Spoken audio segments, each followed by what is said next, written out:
What is up, everyone? We are back. My name is Kyle. I'm with Danny. Once again, we are doing this podcast that we still do not have a name for. It's like we took the baby home and we're just like, what do we call it? What do we do?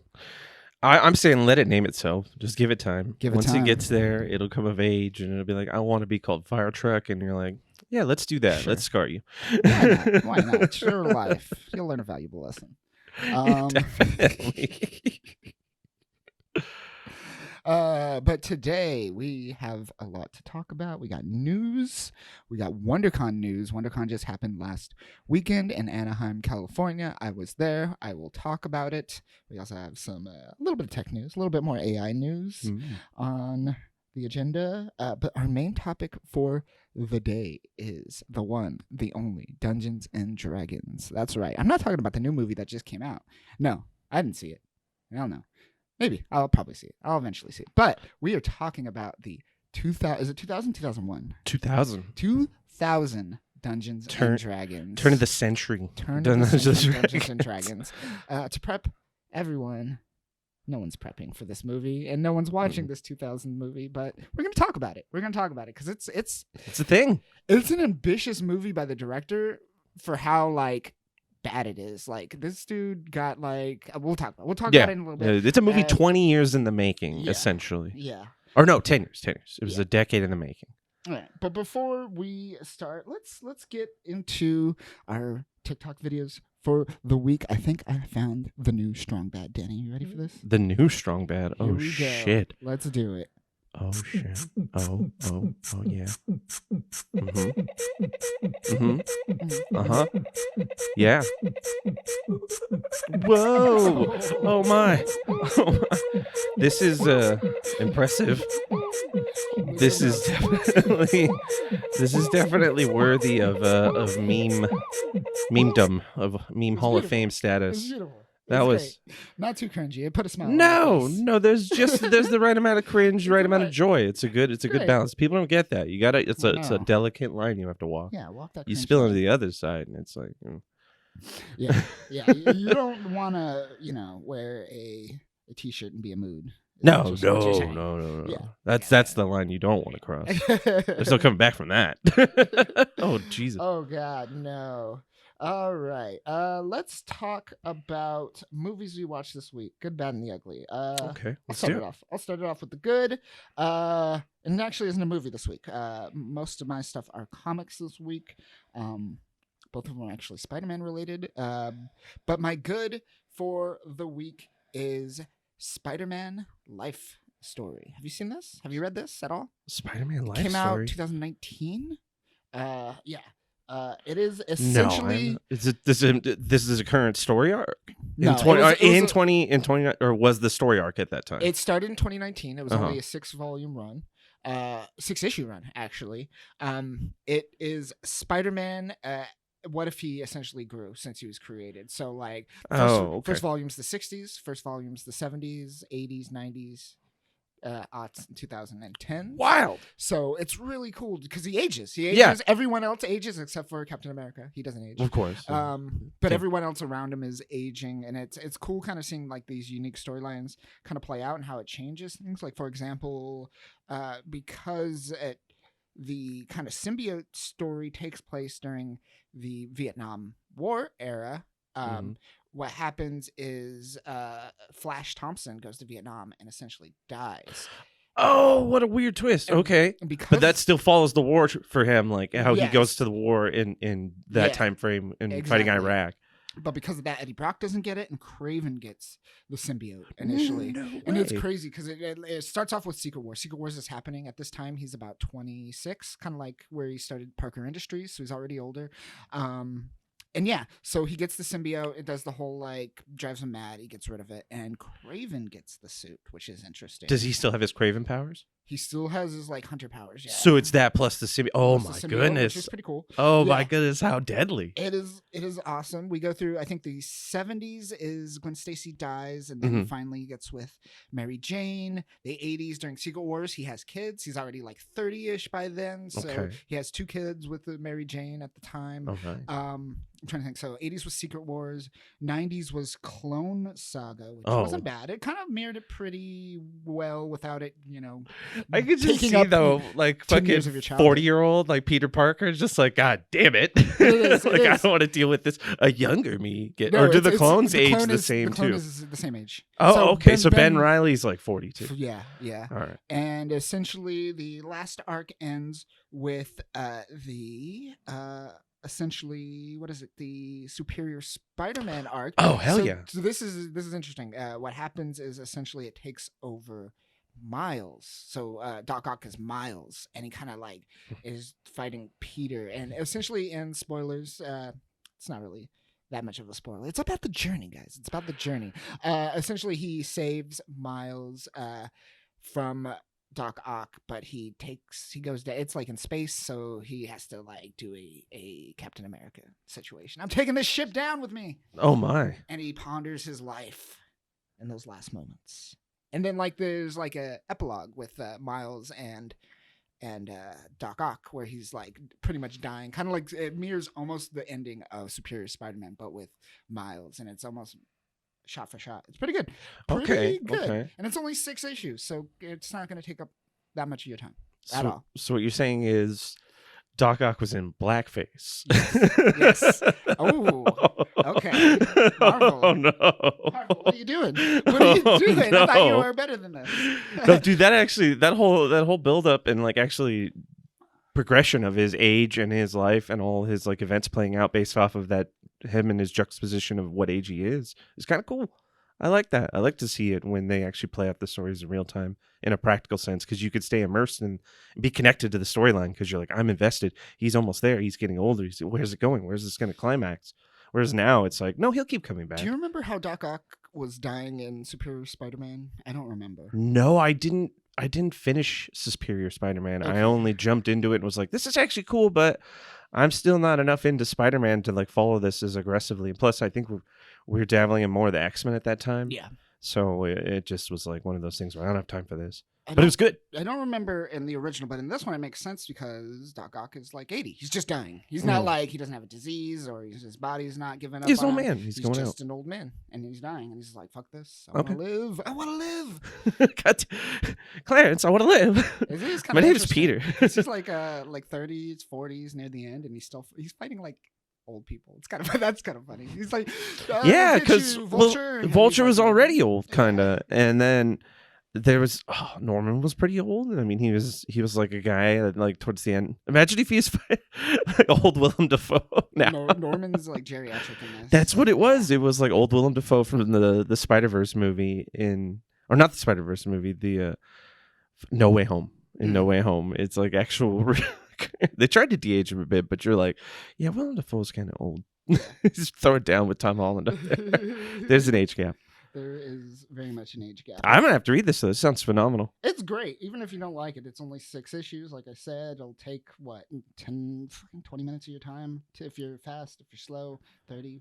Was like 40. One Last Day there was like nothing good since that, and so Superior Spider-Man. Superior Spider-Man was great.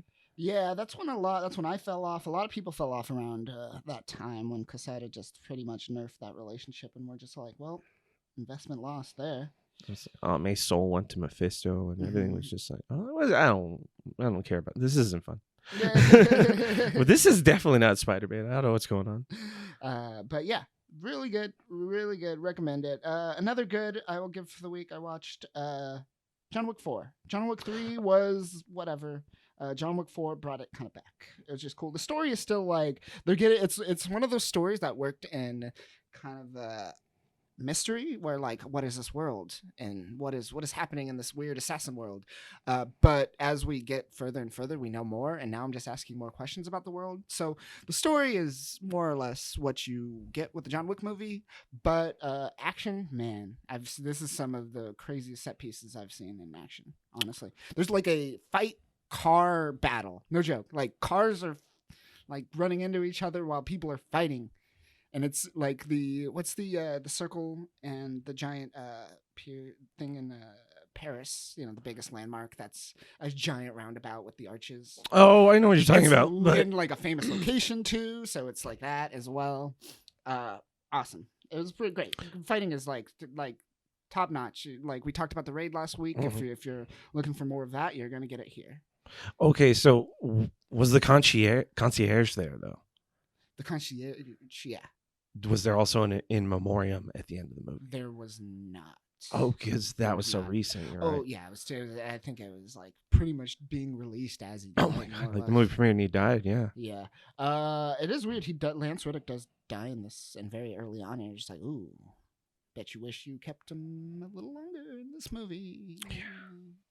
Oh, that's strange. Yeah, well, so I mean, how ironic though. Yeah. Unfortunate. But wow. John Wick, good. Okay, all right, good. Because like I kind of checked out after the first one. They made it into like a franchise, and I was like, eh. I mean, hats off to Keanu. He was badass. They keep it vague in this of like, will he return? Will he not? He's very much like into the character acting for this because he does all the training, so he gets his muscle memory down. Which that's wild. That's good. That's like on a Christian Bale level of dedication. So I like that. Yes. The bad for me is another Spider-Man property. Okay. Venom Lethal Protector 2 was released.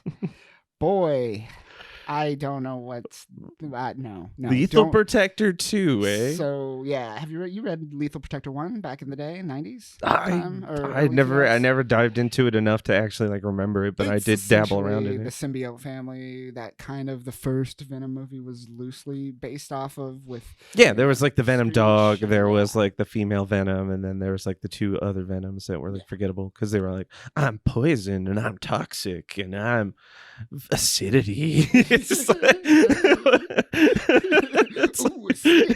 ooh, I'm viscous Venom. He has like a high pH balance. Watch out. So like I remember I read the wiki on that, so I dove into it one night, and that's about as much as I know about it. So this one is kind of takes place back in the day when Eddie was still rocking the suit, still in his full Venom form. I assume post Lethal Protector 1. I assume? I don't know. I mean, it'd have to be around that time frame. But you know what? Maybe that's why it doesn't make sense to me. I forgot they remade Lethal Protector like 2 years ago. Maybe they did a reboot, like a weird soft reboot. Yes. So I bet you that's why I'm a little confused because. All right. So so you're confused about the Venom fucking timeline? Oh wow, that's wild. That's so like unique and like special to you. No one else has that problem. All right. So this is now bad for a different reason, for not specifying. I don't know. Which Venom is it? Is he a god? Is it Flash Thompson? What are we talking about? It's so many different Venoms. It's Eddie Brock. Yeah, for sure. Yeah, who knows? What is it? Is it Agent Venom? Yeah, you don't. Does he have his crazy god powers right now? Is he like the null above all? It's like so stupid. No, not yet. Not there. Not there yet. Yeah, but it's all over the place, right? The entire Venom kind of story, and it's mainly because they keep retconning it. If you keep retconning up, there's nowhere to go. You gotta go down. 100% true. Nothing you can do about it. But what are they gonna do now with this like whole thing? Because I feel like at some point Venom's gonna hit this like wall where even resetting him still doesn't remove enough of his godhood, and it still just becomes this mess. I liked the original story and how like the weird Clintathu or whatever they were called, the Clintari or something. The Clintar.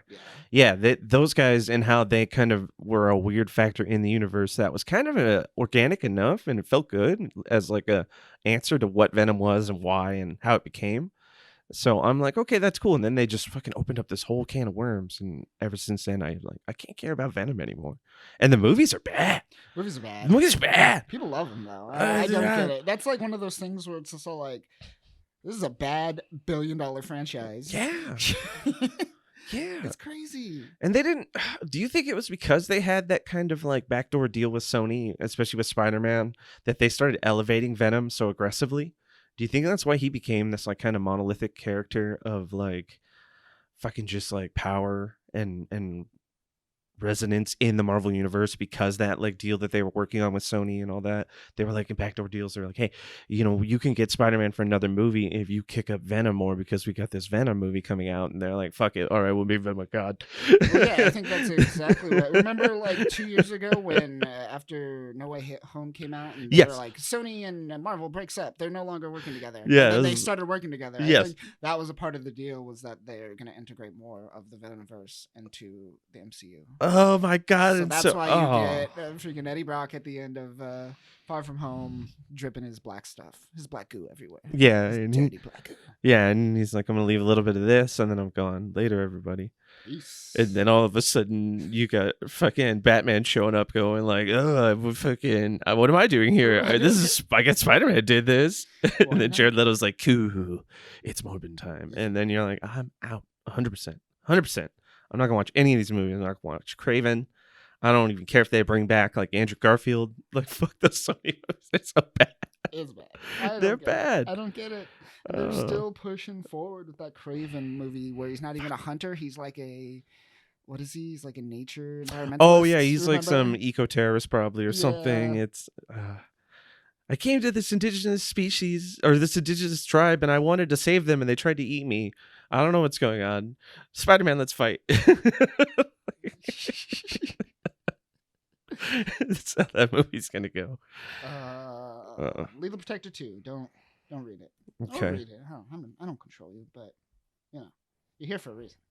The ugly for me this week is Gundam Witch from Mercury dub was released, and it was okay. It was okay. This is the first episode 1 of the dub. Yeah.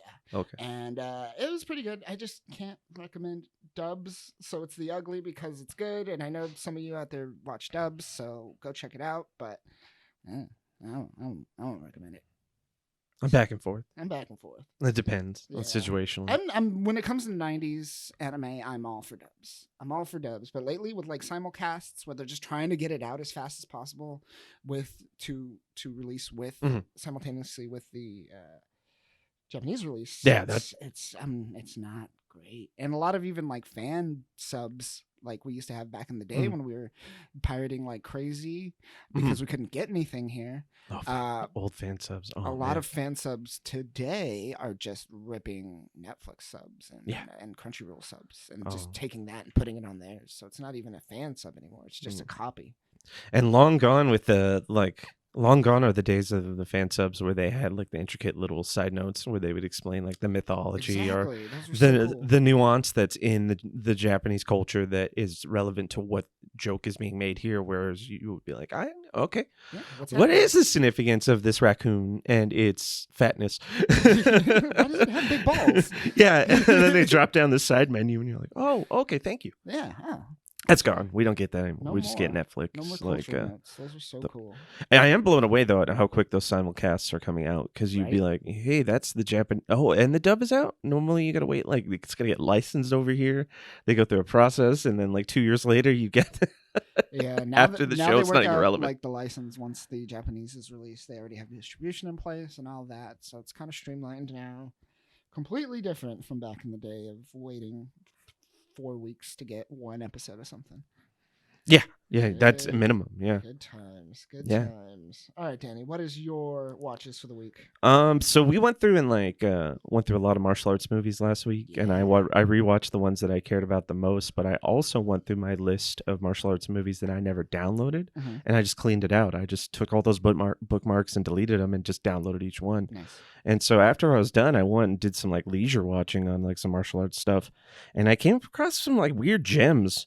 This one I'm gonna say is one that snuck under the radar. It came out about a decade ago. It's called Bunraku.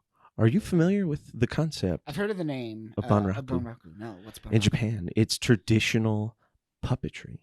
Oh, that's what that's called. Yes, okay. Traditional puppet theater. Okay. Okay, so there's a movie that came out. It's a martial arts movie. It's called Bunraku. The way I want to preface it is this movie came across to me as Sin City meets Kung Fu Hustle. Okay, it stars Josh Hartnett, Woody Harrelson, Demi Moore, Ron Perlman. Whoa. Wait for it. And Gact. Gacked. What's he up to? Gacked, the famed Japanese musical artist and performer of all time. I'm talking Japan's David Bowie. Yeah, straight up. Gacked. Wow. He plays the samurai in this. This movie essentially focuses on a samurai who does not have a sword and a gunman who does not have a gun. Yeah. And it's all crazy martial arts. It's all surreal, kind of like Kung Fu Hustle, but then also Sin City in the sense of like it feels very comic booky. Yeah. Now the whole puppetry part of it is like the bookend kind of the story because it starts with puppets and they show you actual what Bunraku is, and then they close with it. But man, the comedy's good, the martial arts good. It's weird seeing Gacked on screen a lot, so I have a lot of fun with that. As like, and he's good, he kills it because he has that dramatic performance. He does opera. It's like it's no problem. But like just the cavalcade of people interacting and just coming together. Woody Harrelson's like a fucking bartender that's like connected to everything, and he's got all these one-liners. Cool. So the movie's great. Watch it. I don't know how I missed it. It came out like 10 years ago. It snuck under the radar. I never heard of it. And then I just came across it one day and was like, all right, I'll download this just from looking at the trailer. And I finally watched it just this week. And it was, I'm sad that I wasted so much of my life not seeing this. Right. I'll have to check it out. Yeah. I see the poster all the time. I just never clicked it. It's, oh man, it's absurdly good. It's absurdly good. That was my good. That was easy. That one stuck out where I was just like, everyone needs to see this. I'm going to go tell other people about it. I'm going to tell Zach. I'm like, you need to fucking watch this. But my other one was actually a TV show. Like, have you ever downloaded something like and you just take like a year to get to it and you lag? I finally watched that Shrink Next Door miniseries with Paul Rudd and Will Ferrell. Will Ferrell, yeah. Yeah, it's actually good. Right. That's really good because Paul Rudd is a monster in that, and he actually does it surprisingly well. Oh. And I normally would never expect Paul Rudd to be able to pull off a bad guy, and that's why the series is good. Everything else is kind of sticky and campy. Like the nebbishy level of how they portray themselves is almost like borderline absurd, like almost like cartoony. But the way Paul Rudd becomes a monster and pulls it off and progresses it over time, because the series takes place early on in like the 60s or something like that. Or no, not even that, like the 1980s. And then it progresses all the way up to like modern times.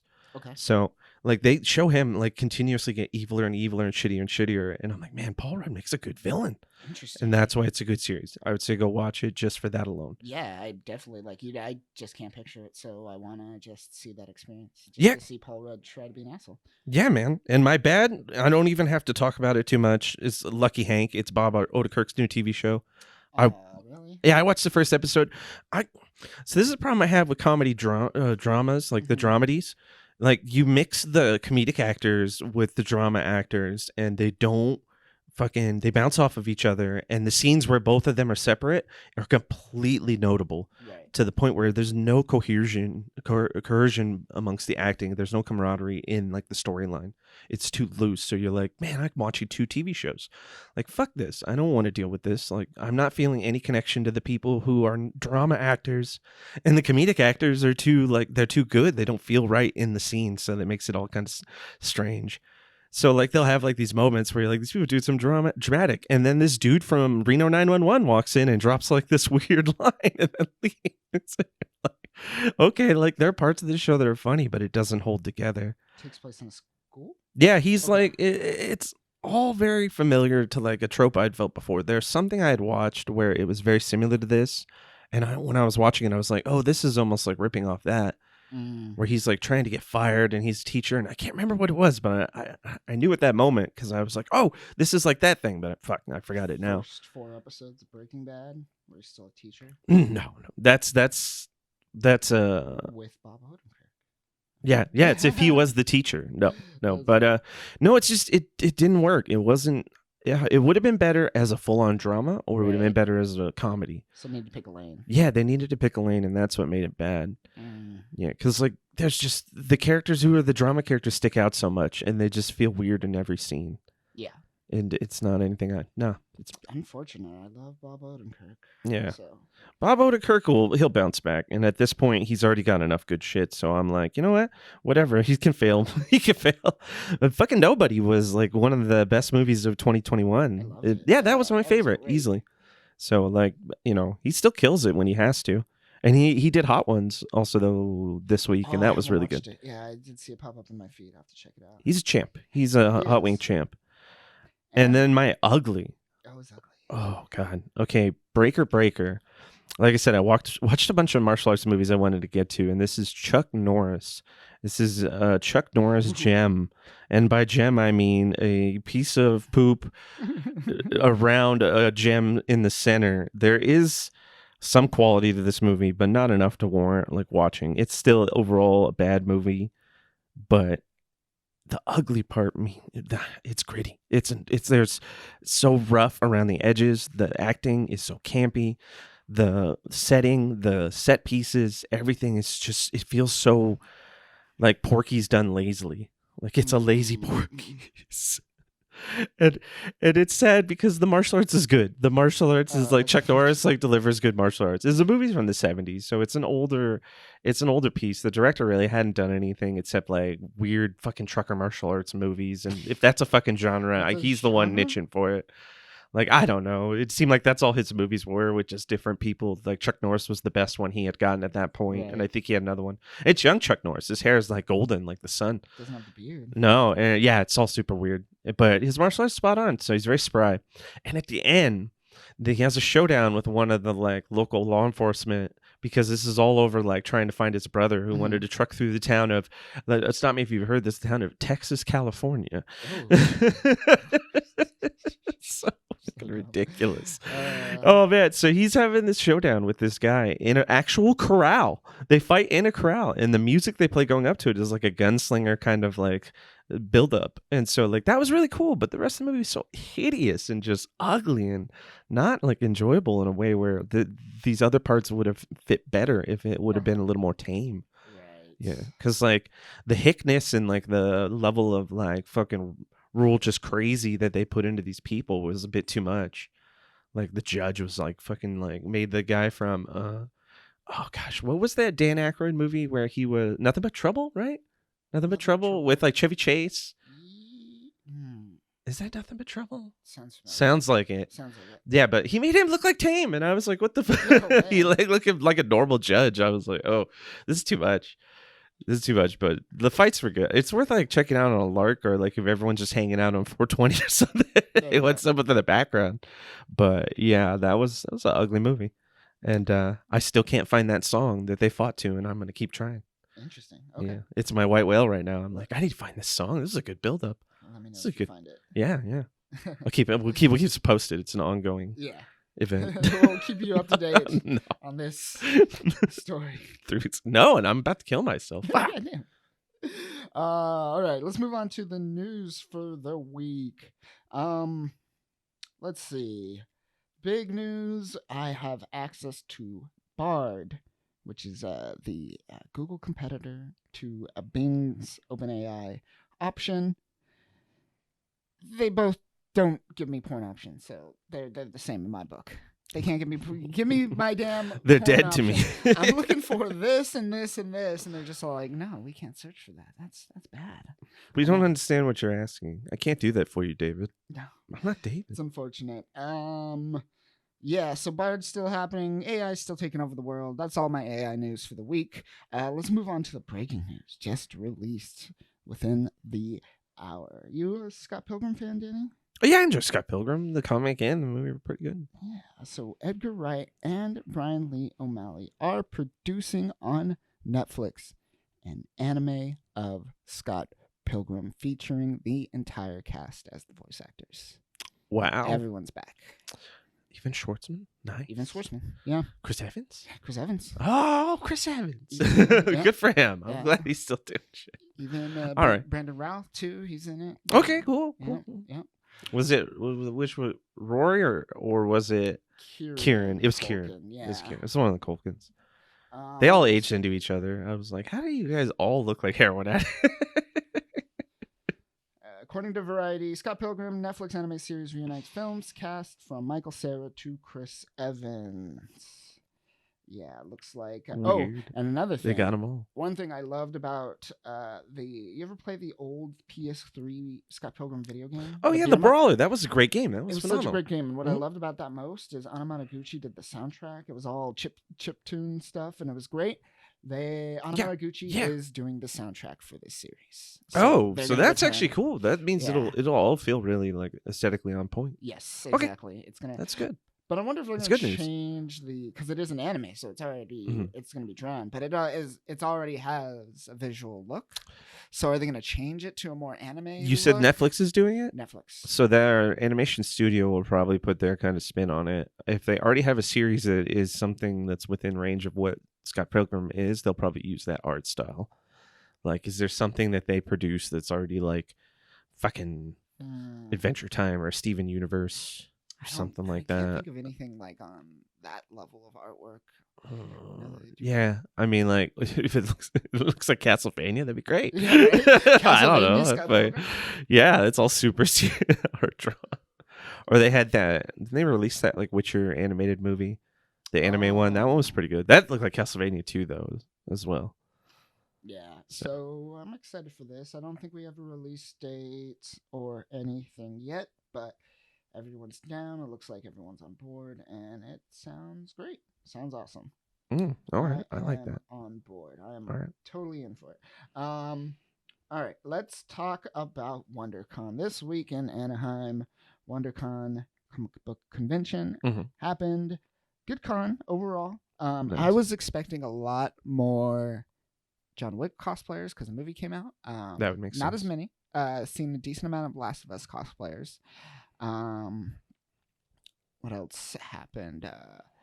I went to the Asian representation panel, which was pretty good because it was pretty much a Monkey King panel. If you ever read the Monkey King comics, it's really awesome. I hear a lot of buzz about it, but I've never read them. It's hot right now, so Yeah, check their it images out. pop up I all haven't. over the place. I've only read a little bit of it. I need to get on it, but the writer of the Monkey King, I believe, is also doing the series Chinese Born American, which just got picked up by Disney. So I don't know what that'll be, but it'll be on Disney soon. Check that out. I do want to read the book, which it's based off. It's like a light novel, kind of.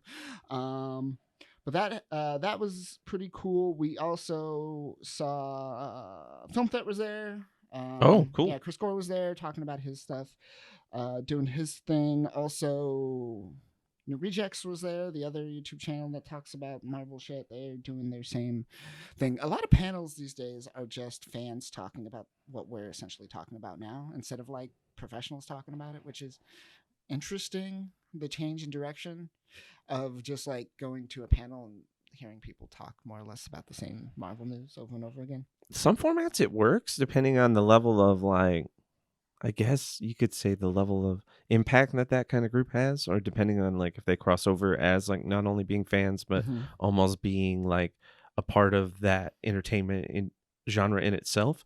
And so seeing them there might make sense, but there are times where it's like I don't understand why this is a panel and not just like a podcast Exactly. or like just like a simple interview or like done. You could film it like why is it a panel in the convention and not just in the convention? Yeah. Like you could just be somewhere out there, just blatantly like, yeah, let's do what we were gonna do in there. Like, why did we rent this? Like, why did we pay for this? We could do this for free. So I don't get that. Yeah, it definitely is a very alien like idea, but it's like you said, it's proliferating. Yeah. And of course, we had the usual X-Men panel. Really fun, a lot of cosplayers, but we also had what's his name? Ron Wasserman was on the panel. Do you know Ron Wasserman? The name sounds familiar. Who? He created a little jingle called the X-Men theme. Oh, that's why the name sounds familiar. Okay. Yeah, so All right. Ron Wasserman was there. Was he DJing? He was DJing. He was he was mixing while everyone was talking, taking sound bites. It was great. All right. It was great. Now see that sounds right. That makes sense. That makes sense. Like the other stuff sounds crazy, but Ron Wasserman dropping some fat beats. That's a panel I would attend. Yeah, it was great. Also, what else? He did the Power Rangers thing as well. Yeah, he was a busy guy around that time. He had like this kind of contract. He was being contracted by like Fox Kids at the time for their morning stuff and a couple other things. It was a good time for him, the 90s. Yeah. And the last person on the panel that was great was Phil Jimenez. I love Phil Jimenez. He's an X-Men writer, and hold on, let me pull up his kind of work of arts real quick. Phil Jimenez, American artist. I said writer. He's an artist. Sorry. Um, yeah, he was on the panel. He was great. He was great because he's like, it's always great when you see a person working on a project, in this case, X-Men, that is actually an X-Men fan. Oh, You know, nice. they're not just like a writer trying to become a TV writer, and they're just doing comics on Yeah. their way there. Yeah, this is like them trying to intern for like Disney's TV arm that they're trying to work their way up to. Yeah. That's rough when you see that. But I mean, that's like, you see that kind of stuff bleed over all the time. Even in like the video game industry, there were like people who would review games, but they just wanted to get into making games. So they would review games well. Mm-hmm. For those companies, they try to, it's just a revolving door bullshit you see all over the place. Seen it? Yeah, I remember seeing it. Yeah. Yeah, CNET. You're right. You're damn straight. Phil, I just had it up. Where'd it go? Phil Jimenez did Astonishing X-Men, Infinite Crisis, a new X-Men, The Invisibles, Wonder Woman, Historia of the Amazon. What was Infinite Crisis? It sounds like, I mean, that's like a. I think that's the newest Crisis that happened last year. So they're just ripping off like DC titles now? Or like. No, 2005 to 2006. X-Men and Infinite Crisis in the New 52. They're just having crises. They're crises everywhere. They should just do that. Call it the New 52. X-Men. Infinite Crisis is Jeff Johns and Phil Jimenez. What is it? Yeah. They'll do a Scarlet Witch thing where they'll wish them back down to 52 numbers. There you go. And that's how they'll do it. There's only 52 mutants. Whoa! That's way more metal than 109. Yeah. Also, at WonderCon, there was the second second version, because it happened at LACC. That's 6 months ago. Hellfire Gala Walk. Last time, pretty cringy. Not gonna lie. I watched it. I walked away from embarrassment. This time, pretty solid. Everyone was solid. I showed you that Strife, right? That was part of the gala. Yes. There was a Doctor Doom, the fancy one where he was like in the regal outfit. Oh, with the wow. gold mask. Wow. It was great. Okay. I saw there was a couple X-Force members with the bolo ties. It was great. Rocking them bolo ties. What is going on in the X-verse? This weird pocket of like fandom that is sprung up in the X-Men comics. It's just so funny. It's great. I like it. I could dig it. It's just still so strange. The X-Men comics have an arm in the fashion industry now. Yeah, man. Didn't you know? Yeah. Well, I'm glad people got serious about it, though. The stuff you were telling me last time, I was like, oh my God. It was like, it is just like, you just do the slow clap and you walk away. Yeah. Not the greatest, but yeah, they stepped it up. It was great. Good job, guys. I'm proud of you. I filmed it all, so I'm gonna probably release a video of it this week. Maybe even next week, once I have the video released, we'll do a little commentary track on all the cosplays. We have to play some like 90s house music in the background, really low though. Like it's just we gotta everybody go. Over that, yeah. There you go. Yeah, that's perfect. And here we have Nightcrawler in his fancy pirate outfit too. He's gonna be plunging that scabbard tonight, ladies and gentlemen. Ooh. Oh yeah, so stay tuned for that video if I get the motivation to post it. I like that build up into nihilism. Good job. Much respect. Indeed. Let's see. Any other WonderCon news? Pretty basic con. Anaheim was fucking 80 degrees. It was great. Beautiful, nice and sunny. Then I come back here to snowy mountains. Oh yes. Man. So yeah, that was WonderCon. Next con that will be covered will be probably Anime Expo. I am not going to Las Vegas Expo next week, nor am I going to. There's another one I forgot. Oh, Fanime and San Jose is coming up soon. I don't think I'll make that, but you never know. I'm impulsive. We'll see. But yeah, AX seems to be the next con coverage that we'll be doing, so stay tuned for that. And AX is what Anaheim Expo used to be, right? No, AX is in the what's it called? What is it called now? The Crypto Arena now. Oh Jesus! Yeah, fuck. Formerly the Staples Center. Yeah. God damn. Yeah. Or I guess the LA Convention Center, which is a part of the Yeah, the LA Bitcoin we fucked up convention. Have fun there. Oh man, yeah. So yeah, WonderCon was fun. Cool. Let's move Yeah. on to the main topic of the week, and that is good old Dungeons and Dragons. So the new movie came out last week. Hmm. I kind of started watching it, and I was just like, oh, I'm over it. But it was pretty good. Like it's from what I saw, it looks like it's Chris Pine is a spy pretending to be a bard. I watched the cam. I You got did watch it. I Yeah. got through all of it. So I was watching the cam as well, and I kind of made it like a little bit, not too far. First act. It kind of reminded me of what Ready Player One was for cameos. This was for references because the level of CG, it kind of had CG akin to the Hobbit movies. So like it had that kind of momentum and that speed and that kind of comedy too. Mm-hmm. So it felt very much in line with that kind of approach to modern fantasy movies, and Right. I didn't care for it because unfortunately, as bad as the CG and as bad as some of the effects are in the original Dungeons and Dragons, and then we'll get to that, they're bad, but the practical effects that they use make this fucking movie look like it's nothing at all.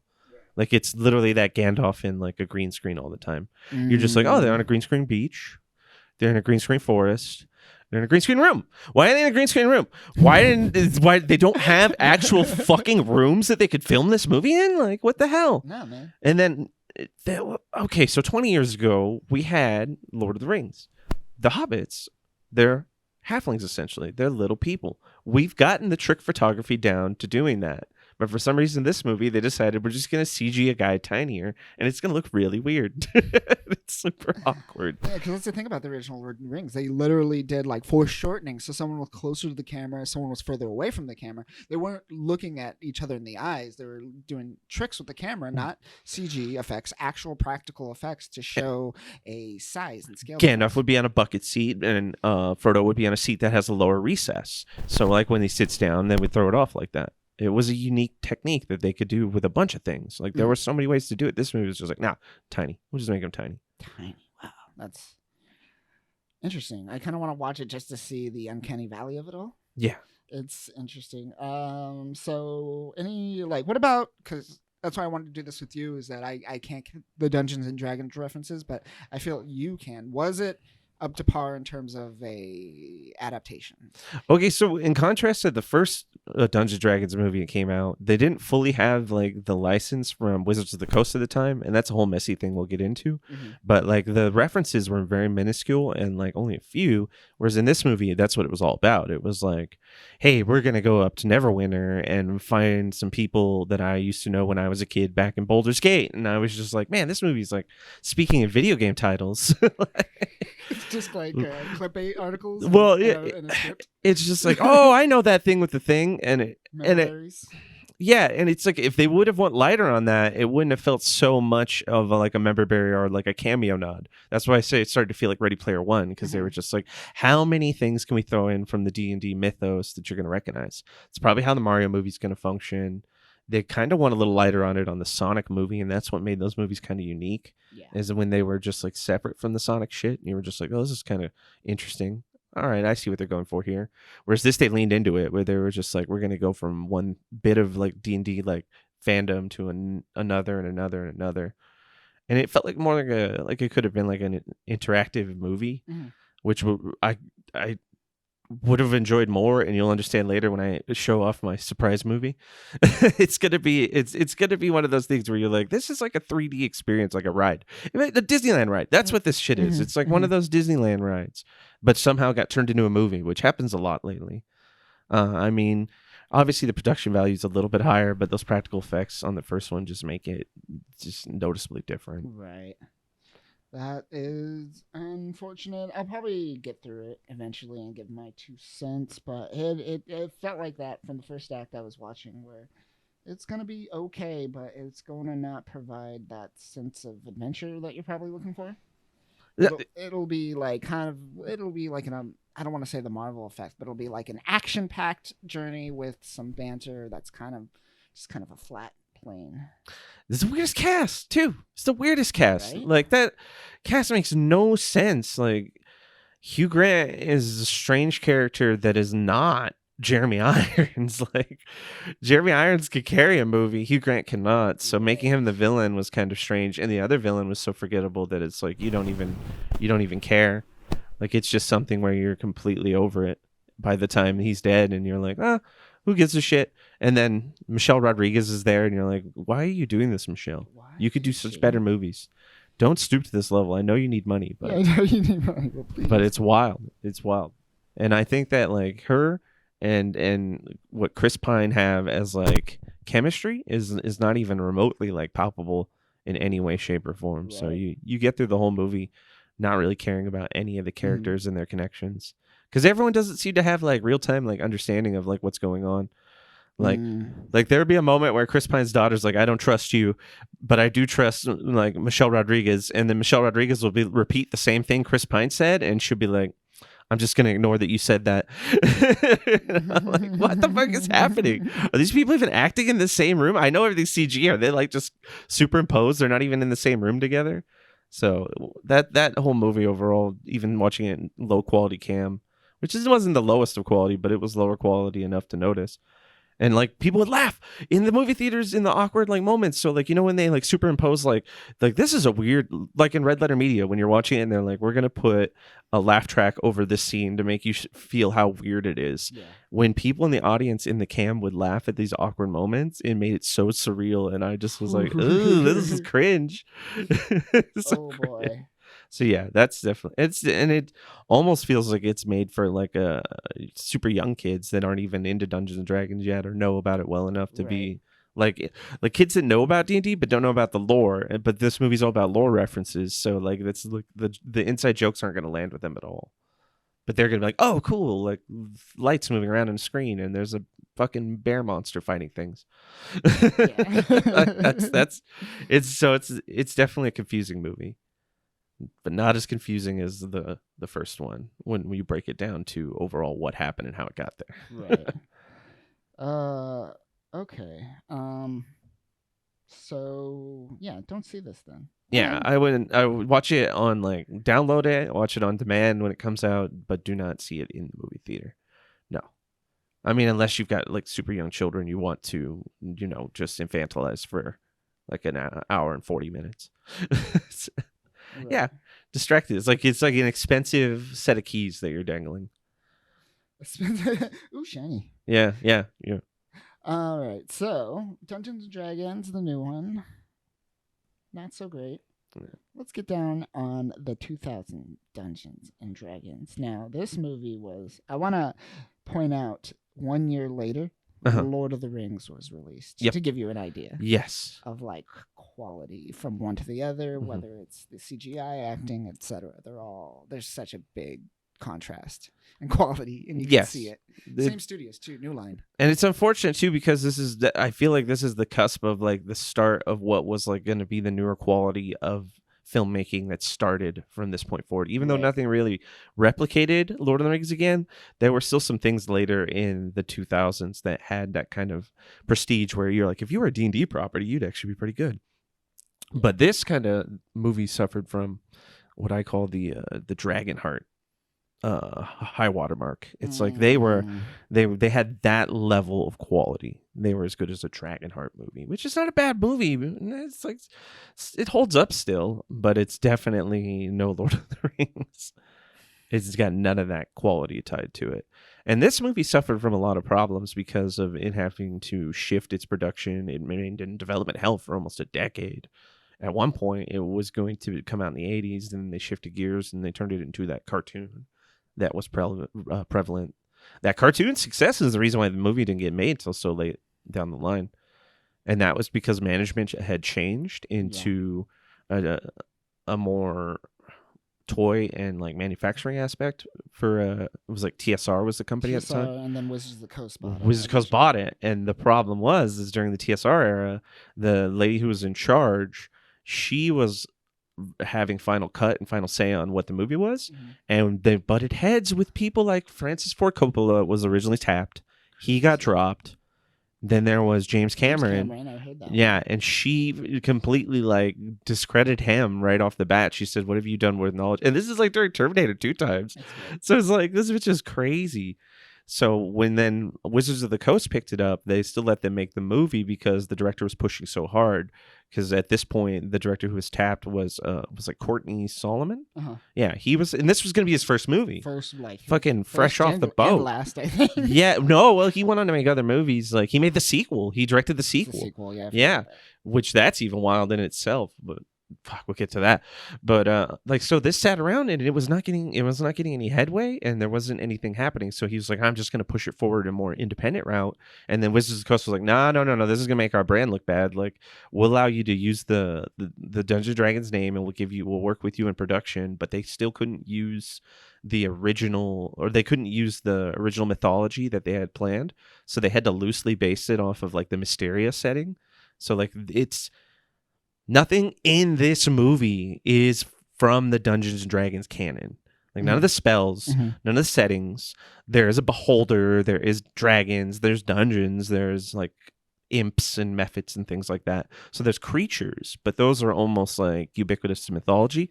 They've just been kind of co-opted by Dungeons and Dragons to become more commonly known over time. Are you saying there's no purple-lipped bald people in with the a third Dungeons eye? and Dragons universe? Oh, you're talking about Damodar. Yeah. Oh my God, no. There's none of that. Normally they're all purple, but yeah.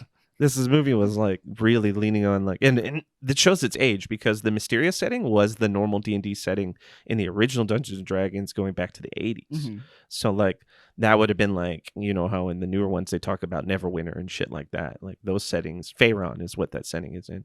Those are the modern like lore that people recognize. So for some reason, this movie, even around that time, it would be like Greyhawk, which is the lore that would be recognized. This movie was so old in the script being written that they were like, we can't use technically any of this stuff, but we can use like stuff that sounds like it.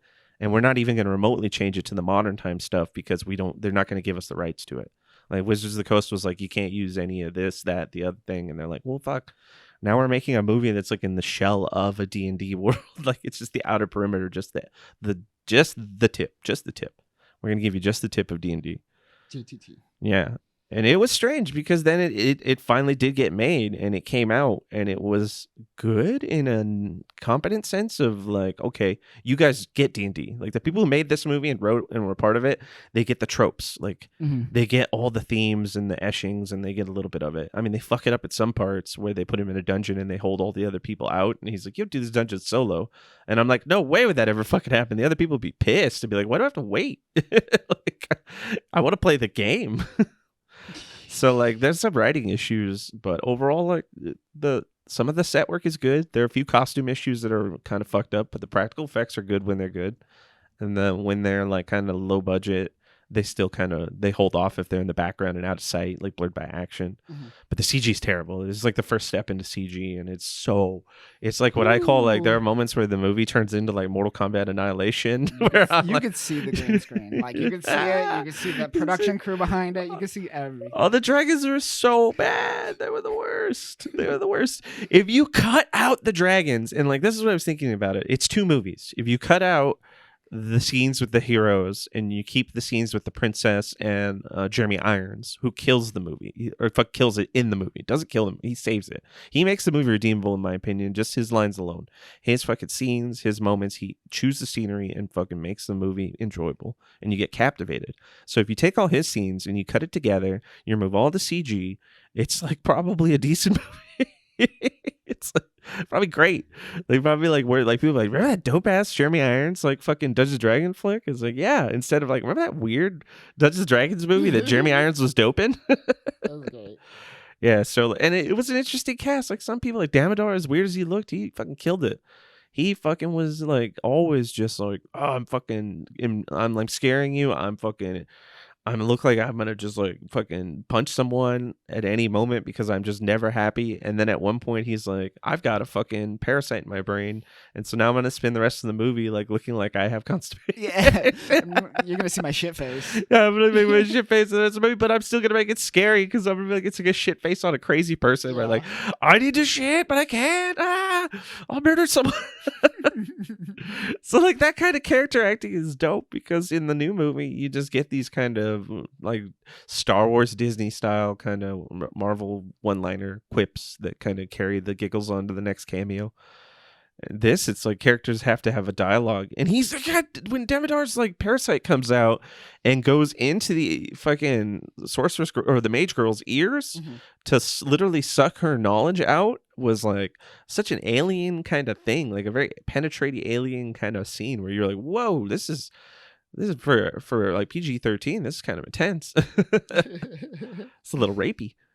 But there were like some cool stuff, and that was one of the moments where like the CG wasn't too bad, but it was still kind of rough. It was not like the dragons. It didn't go into Mortal Kombat Annihilation territory, but yeah, unfortunately. Yeah, but you could cut those scenes. You could separate the good guys from like the what's supposed like the Jeremy Iron and like all the other wizards in their council, and it would be an interesting like two separate movies, because the characters on the other side are like so so forgettable, and like I mean, like they literally forgot them when they went into the dungeon. That's how forgettable they are. Like, wait here, we'll do the movie without you. The elven chick doesn't really have any agency, and she's wearing like the worst armor that looks like something you would buy in like a Halloween shop.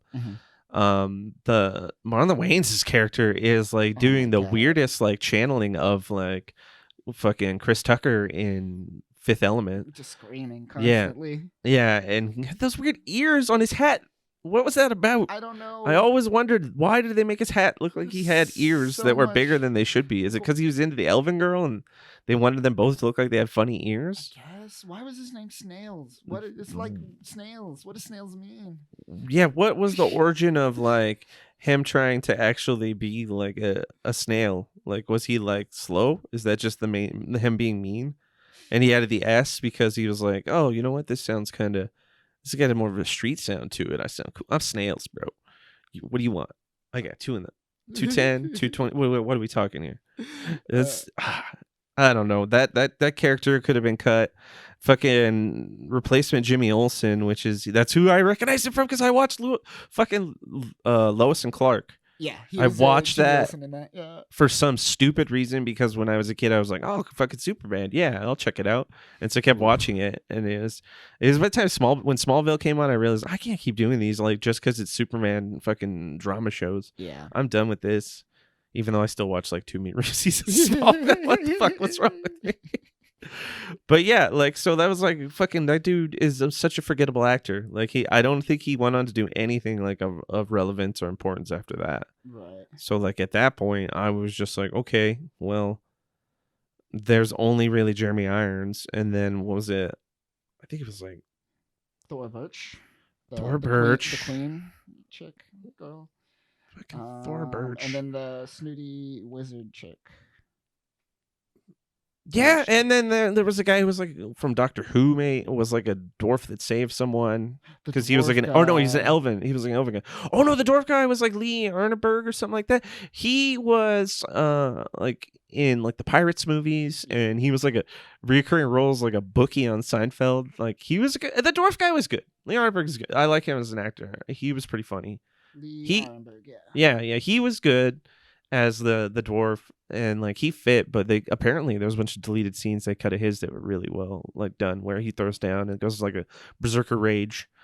So there's a lot of, if you pay attention, he just, because he's a dwarf, he just kneeled during that movie, and sometimes he got lazy and stood. Yes. And so his height shifts is all over the place in that movie. It's ridiculous. Sometimes he's dwarf size, sometimes he's taller than the elf. It's great. Yeah. So Demodor didn't get stabbed and then thrown off. And he comes back, right? In the sequel, they explained it by saying that apparently fucking Jeremy Irons cursed him with a curse of undeath. If he is to die, he has to come back and maintain his loyalty to his task. And somehow he broke that curse of having to remain his loyalty, and now he's back, but he's like undead. So he's like an undead Demetor who's trying to regain his mortality. But it was some sort of like servant curse that Jeremy Irons cast on him that brought him back, because like they stabbed him and threw him off the edge just like they did Marlon Wayans' character. Yep. They just stabbed him and threw him. That was like a pretty brutal scene.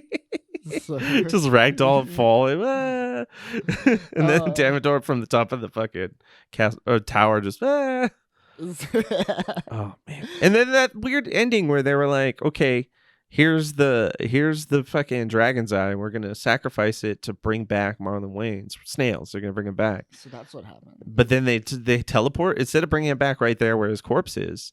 They teleport to where he's supposedly at, and that's where the movie ends, but they don't show it. Oh, so that because the dragon's eye flies off in one direction, and then they just go into portals. No, they like somewhere put their else, isn't hands it? on top of each other, and then like holding the dragon's eye, Right. and it turns them into like red energy that floats off towards something. Okay, so Like they turn into these like weird Dragon Balls and fly. It was so strange. such a weird ending. And There's an alternate ending where he just puts the gem there and walks away, and he goes back to the party. And while he's going back to the party, his snail's name disappears off of the headstone, and that implies that he's coming back, and that's better. And I'm like, why did they not go with that one? Why did the weird fucking let's mystically float off away to where he's at? And I'm like, why wouldn't he just be there in the ground alive? Like I played Dungeons and Dragons. When you revive someone, their corpse just gets up. They just they're like, I'm back, guys. Oh my god, where's my arm? And we're like, we haven't found that yet. We're working on it. Put me back. Yeah. And the whole time we see Marlon Wayans being this like screaming, annoying comedic relief, I guess, character. And then out of nowhere, let's just stab him in the back as brutally as possible. Just take it from one direction, the screaming Chris Tucker wannabe, to fuck you in your back and your spine. And now we're going to try to take this into a dramatic tone, and it just whiplashes you. And you're just like, what's happening? I can't take it. And even what's his name? The acting from fucking Rental Jimmy Olsen, like Jimmy where he's Olsen's just like no! like he's powering up, like he's trying to become Super Saiyan. Like he literally drops to his knees and raises his hands in desperation. It is so. It was his what I call like I wish I could be an Oscar-worthy actor moment, and he just settled for that. He's like, I'm just gonna ham, and he hammed it hard. It was not good. No, none of the emotional moments had like any ties in the movie because everybody was a comedic fucking presence. Everyone was supposed to be the cut up, like the comedic relief. Sure, Marlon Wayans leaned on it, and his like one-liners were like pretty much what they used for the entire trailer. They just took all his one-liners and super cut it in between like shots of action and used epic music with just like his peppering in his comic like little tone. But everyone else tried to be comedic too, even, obviously the dwarf character with his weird size and all that shit, and just his like off the cuff comments, and then the elven like comments of like how she was always like, I'm fucking 300 years old, like how could you date me? You're just a little kid. Like those weird jokes where they point fun at the weird D&D mythos and the weird juxtaposition of being like an elven character, dwarven character, and human hanging out. Like they keep joking about that stuff the whole time, and it just falls flat. It doesn't feel like these people like are believable when it gets serious. Like the mage girl like has these abilities that she would throw down every now and then where you're like, man, you're pretty badass. You're fucking shit up. And you're holding it down. And then the rest of the time she'd just be like, I'm useless. Only when the plot called for it. She had like I called it like the Deus Ex Machina power. Yeah. Yeah, you see that a lot where people just do action. They're just like, a woman. I don't know what to do with her. Like, give her moments, and then not. And that's why you hear a lot of people complaining, because it's like, give them agency, and it's like, yeah. If you, you could write a man like that. Look at like Alien. Alien, Terminator 2. These characters aren't. They're not Terminator 1. These characters that are badass women are not badass because they're women. It's their actions and stuff, and you can make that happen with a woman. You just got to be consistent. You can't make them do magic in one scene and be like, oh, I don't know what to do in the next. Yeah, I'm a badass in this scene, and then in the next scene I'm somehow damsel in distress. Like, you need to have like consistent character arcs for everyone, and by the end of this it's like Justin Whalen is the actor who played the main character, and which was funny because when I first saw him I was like, you're like a proto Justin Long. You're like the Justin Long that like came out of the 90s and then was replaced by real Justin Long in the 2000s. And like he's just not a good lead. and they're all dwarfed by like Jeremy Irons' acting capacity. Yeah, Jeremy Irons takes this film.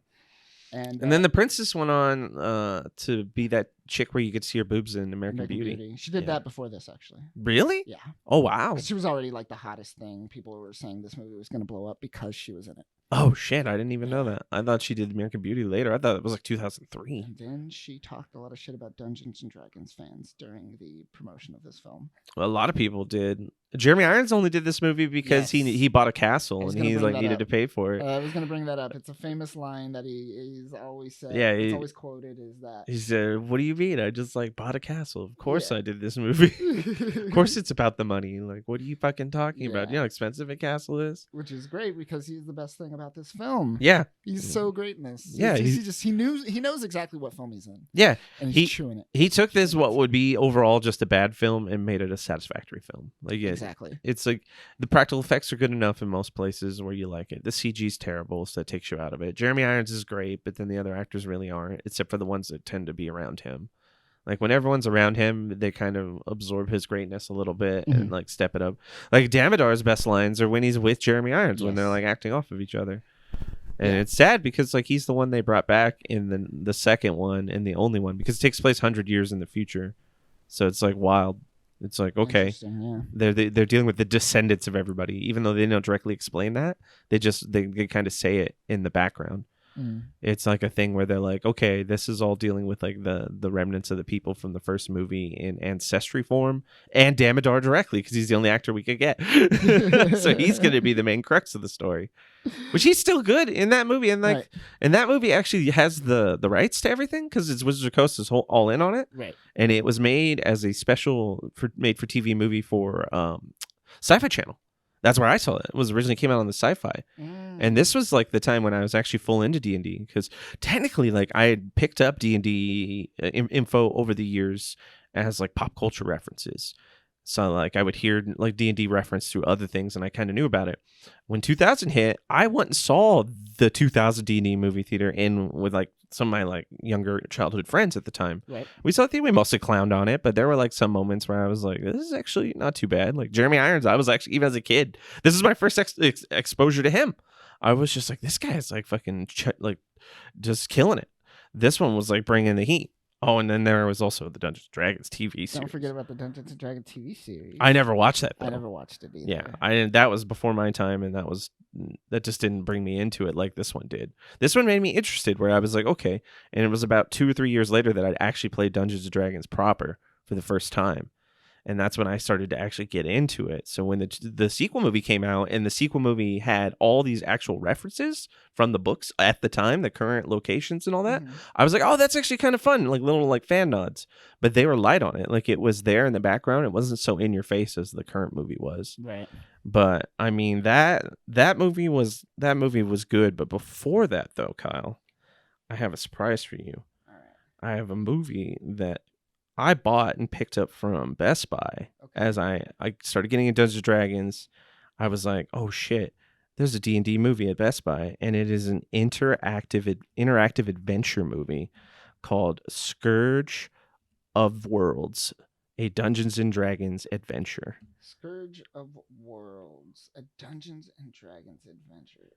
2003. Yes, I've never heard of this. This is. I literally just played my first D&D campaign, had a great time, and was in fucking Best Buy and saw this, and it was on clearance because it was an interactive adventure DVD. Right. Oh man, this is it right here. It literally is like every scene you go to with the DVD remote, you're just like, all right, choose your path, like all that kind of shit. But I picked it up. It was in clearance for like fucking terrible graphics. It was like clearance for like $10 or something like that. So, and of course, me being into D&D now, I was like, pick this up. And I thought it would be something like kind of like the movie where it was like interactive, but it was like all CG. And I'm like, oh, this is bad. I regretted buying it. And that's why it's out in the garage somewhere in like a tote. But it was literally the second Dungeons and Dragons movie to come out. It's an interactive movie, but it's the second D&D movie actually licensed by Dungeons and Dragons as a company proper. Because they did some like there was the cartoon, but that never had a movie, and then they had some fantasy movies that were like D&D or referenced it or nodded to it, but none of those were directly licensed. Like that weird Did you ever watch the one I told you about, Monsters and Mazes with Tom Hanks? Yeah. Ooh, when he kills that guy, he stabs Ooh. that. I think I Ooh. stabbed a dude, and it's just like all stupid. Oh man. Janie, I can't date you anymore. Why? Well, I'm a monk. Like, it wouldn't be pure. It's like, fuck you. These kids got way too into D&D and people got hurt. It's a stupid like PSA movie, but none of those are licensed. Like none of those use the actual all that stuff from the 80s. There's some good movies, but none of them actually use the Dungeons and Dragons. But this does, and it was fucking terrible and weird and seemed like a cash grab. But I bought it like a chump and still have it. But yeah, then the other movie came out, and that was and that's actually technically, because this is not related to the franchise. There are 3. It's a trilogy. There's a third Dungeons and Dragons movie that came out in 2012. Okay. Not the same director returning, so it's not Courtney Solomon. It's someone completely different, and it's still technically in the same. It's not in the same story. None of the characters return. No Damodar, unfortunately, but it's still heavily in the same universe, and it leans in the mythos even harder. Where it's just like it's about the Book of Wild Darkness. That's one of the books I loved the most when I was playing. It was very fun. And so it takes a lot of the stories from that and the references from that. So it's set there. So obviously all those nods are fine. And it fits. Once again, it doesn't get like, oh, we're going to just nod to every fucking D&D reference. It's like, no, we're just going to nod to the shit that's in the Book of Wild Darkness because that's where the story is set. And so all the things that are in that they reference fit because that's the setting. And so that one's okay. These are all still low budget. This one's direct to DVD. So technically it's a little higher budget than direct to sci-fi. Mm-hmm. And so, you know, if you're a fan of D&D, these are great. Nice. If you're not a fan of D&D, these are low budget sci-fi or low budget fantasy movies. And, you know, take from that what you will. that has its own connotation. It's society that you can unravel. So with this, would we be talking about this movie right now if it wasn't for Jeremy Irons in this film? Like, is he the thing that holds this film together in 2023? He's the thing that makes the film palpable, but the thing that holds it together in 2023 is that the fact that Dungeons and Dragons as a property has exploded. Right. So, like, it's at its highest fandom I've ever seen it, or it's more ubiquitous. It's less like it has less of a social faux pas. Yeah. So now it's got that kind of like fandom and franchise fucking fervor that Disney likes to bring to things. So now fucking Dungeons and Dragons under the Hasbro name and that's crazy too, that it went from like, it was like, boom, we're bought by like fucking Wizards of the Coast, and then boom, Wizards of the Coast is bought by Hasbro. Hasbro owns all games. Yep. Pokemon cards come from Hasbro. No joke. It's weird. Man. It's fucking weird. But so like when that kind of happened and we hit this point, this kind of apex, it felt kind of weird that the first actual Dungeons and Dragons movie was so far in the rearview mirror and it was so different. It was from such a different holdover because it's an echo that's from 10 years ago. Yeah. So it's like looking back 20 years on that thing that echoed essentially from 40 years ago. It's so weird to see how it's changed and evolved and how Dungeons and Dragons has changed and evolved. But I think the fact that it was a D&D movie in itself would make it popular because people would be like, hey, I'm going to watch this Dungeons & Dragons movie because there's a new Dungeons & Dragons movie coming out. Yeah. I'm going to watch these other Dungeons & Dragons movies because there's a Dungeons & Dragons movie coming out. And people are now watching all of this trilogy and they're going like, why do we do What are we that? doing? Which is probably going to hurt the actual new Dungeons & Dragons movie because people are going to be like, or maybe it'll raise the bar. Like maybe this will lower it. I don't know. You never know. I mean, if they wait far enough in between and they watch the other two and they forget about Jeremy Irons, they might look at Chris Pine's acting in this movie and be like, oh, it's not too bad. They forget about Good point. all Jeremy's like effort that he put into keeping this franchise alive. Yeah, interesting. Let's wrap it up. But one more thing I want to talk about, and it's my favorite scene just because why? It's the quicksand oatmeal. Oh yeah.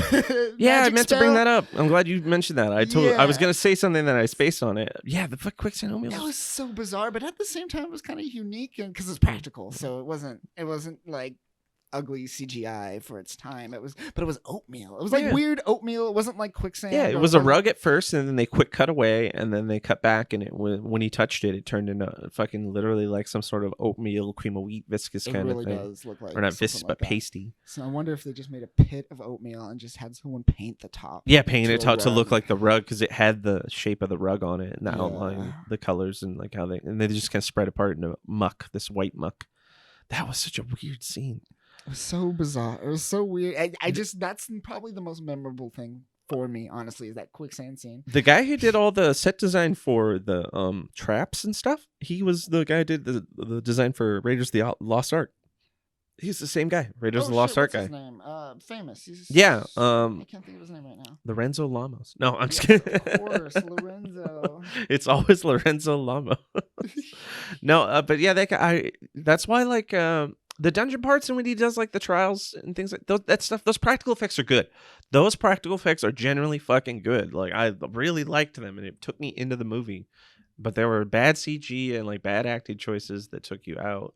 And it explains why they lost. Like, think about the sad part. Like, we could have redone this movie, take all the bad CG out, use really low lighting, and use practical effects, and you get through this movie and take that budget and kick it into some actors. Let's get real fucking actors. Tom Baker. Tom Baker, yeah. Yeah. So Tom Baker worked on this movie. That's why the practical effects were good.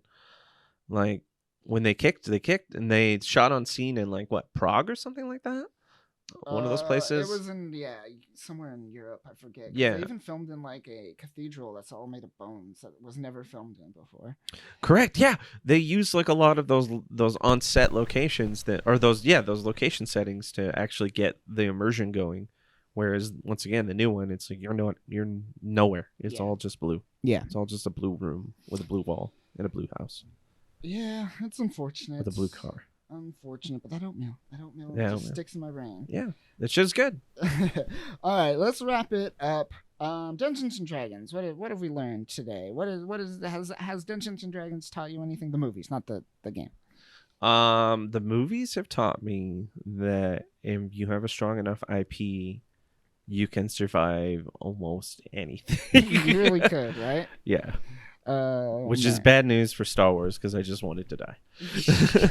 Yeah, that's never going away. It's here forever. Yeah. It is here forever. Considering that this came out in 2000 and then 2001 we got Lord of the Rings, I would say what I learned is, there's always someone out there better than you waiting to just strike.